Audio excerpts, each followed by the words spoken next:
Wilson, você falou sobre estudo ontem, né? Sobre reafirmando Cristo nos estudos. Essa pergunta, ela traz o seguinte questionamento.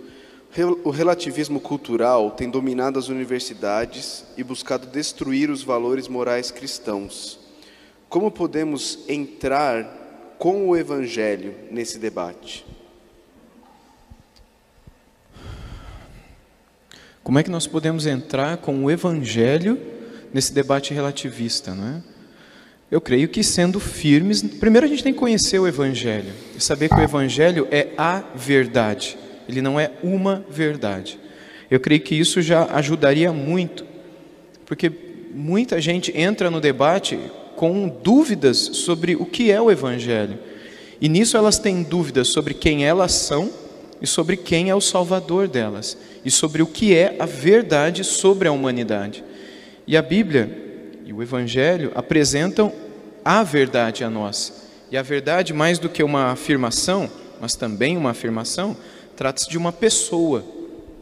Então eu creio que para entrar nesse debate, nós precisamos entrar muito convictos daquilo que nós acreditamos e muito convictos daquilo que nós somos e de quem o Senhor é. As consequências daquilo que acontecerá ficam na mão de Deus. Lá dentro a gente não pode titubear, a gente não pode negociar. E eu creio que a gente precisa também pedir um pouco de sabedoria a Deus para a gente não entrar em discussões desnecessárias, para querer vencer batalhas, vencer discussões, convencer as pessoas, nos colocar em situações que talvez não sejam necessárias e nem mesmo sábias. Mas eu creio que se nós entrarmos firmes naquilo que somos, naquilo que cremos, e orarmos a Deus para que Deus nos use, se for da vontade dEle, criando oportunidades e situações, eu creio que Deus pode nos usar lá dentro. Mas eu creio que a coisa mais importante de tudo não é saber como é que nós vencemos um debate dentro da universidade. A coisa mais importante não é saber como é que a gente destrói o relativismo moral, intelectual, ético, etc., religioso na universidade. A coisa mais importante é a gente saber quem a gente é e quem Deus é, e o que é o Evangelho. E ter isso muito bem definido.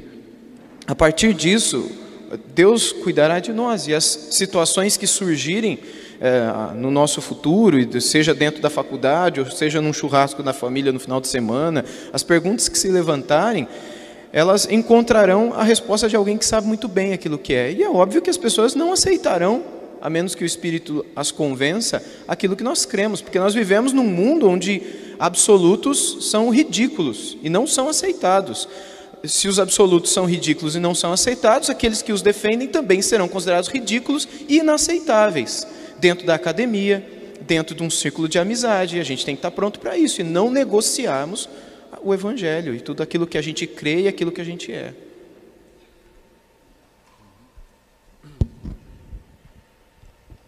Acrescentando a isso que foi dito também, apesar do relativismo ser a cosmovisão dominante hoje na cultura e especialmente na área acadêmica, as pessoas no íntimo do seu coração, elas anseiam por referenciais.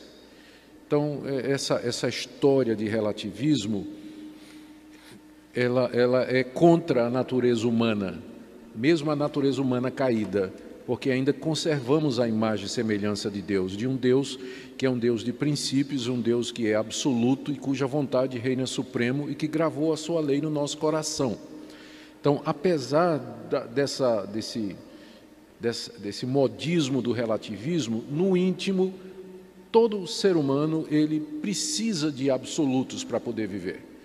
Ele precisa de referenciais para saber quem ele é, o que é que ele está fazendo, onde é o norte, onde é o sul, o que é o certo e o que é errado, porque ninguém consegue conviver com o relativismo de forma coerente.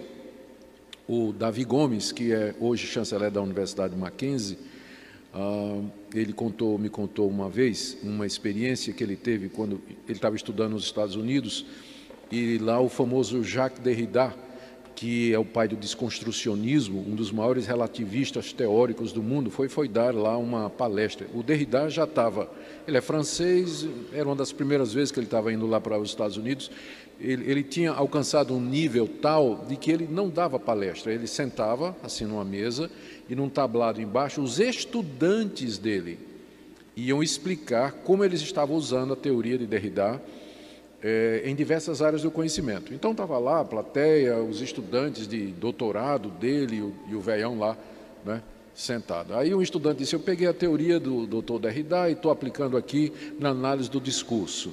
E eu desenvolvi da seguinte maneira, tal. Aí chegou, a tese do Derrida é totalmente relativista, né, de que o sentido, não existe sentido absoluto, e que o sentido é o resultado de uma produção social e da interação do leitor com o texto, portanto varia de um para outro. Então não há sentido, não há significado absoluto num texto. E aí o texto se desconstrói. Aí um aluno lá chegou e disse: eu peguei a teoria do Dr. Derrida e estou desenvolvendo um sistema de interpretação bíblica. Aí o velhão pegou o microfone e disse: mas eu nunca pretendi que a minha teoria fosse aplicada no campo religioso. Aí o Davi disse que o aluno voltou para ele e disse: e daí? Não é? Touché, checkmate. Não é verdade? Porque qual é a teoria dele? Que os textos se desconstroem e que não há sentido absoluto. Então o aluno podia pegar o texto dele e usar do jeito que quisesse. O velho não tinha que dizer: eu nunca pretendi isso, como se a pretensão dele fosse o único sentido possível dos textos dele. Então ninguém consegue ser coerente com o relativismo. Até essa expressão, tudo é relativo, é relativa. Não é? Então, você tem que confiar nisso, que lá no fundo há um anseio por absolutos. Por isso, pregue o Evangelho, como o Wilson falou. O Evangelho, ele é um leão, você só precisa soltar ele.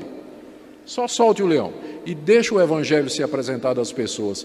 E o Espírito de Deus vai agir, porque no fundo elas sabem que elas não conseguem ser coerentes com o relativismo que elas dizem acreditar.